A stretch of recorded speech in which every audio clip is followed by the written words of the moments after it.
Pour certains secteurs,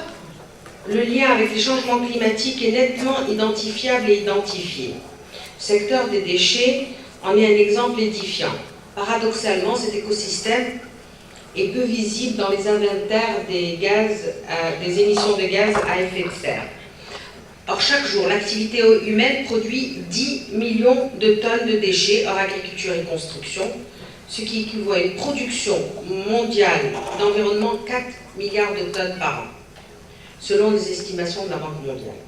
Plus inquiétant encore, 80% des déchets solides sont enfouis ou brûlés et générant des émissions directes de GES. Encore aujourd'hui, seuls 19% sont triés et recyclés et à peine 3% subissent un traitement biologique, genre compostage ou méthanisation. Aujourd'hui à Sreerat, nous tenons le Forum international pour la valorisation des déchets et le climat, organisé par la CGM et par la COVAD, qui est une association qui regroupe les ministères, les associations, le secteur privé et dont nous avons la présidence pour le lancement de cette coalition. Nous avons mis au cœur de notre stratégie pour pouvoir lutter contre les changements climatiques plusieurs actes, qui est celui qui nous intéresse aujourd'hui, celui de la valorisation des déchets. Qui dit valorisation des déchets dit création de nouveaux métiers verts, création d'emplois, mais également lorsqu'on parle de valorisation, c'est aussi mettre en valeur les emplois qui existent aujourd'hui, qui sont autour de 7000 et qui collectent d'une façon informelle les déchets et qui doivent être intégrés dans le cadre de la chaîne de valeur créée dans le cadre de cette valorisation des déchets.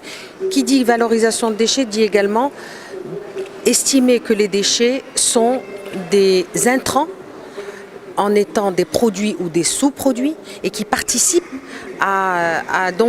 au process industriel pour pouvoir consommer moins de ressources naturelles, avoir moins de pression sur les ressources naturelles et consommer moins et mieux.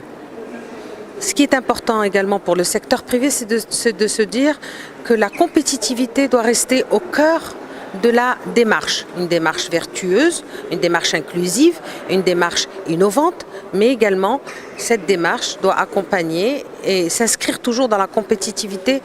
de l'entreprise. Ce forum international concernant la valorisation de déchets rentre dans le programme riche de la CGM qui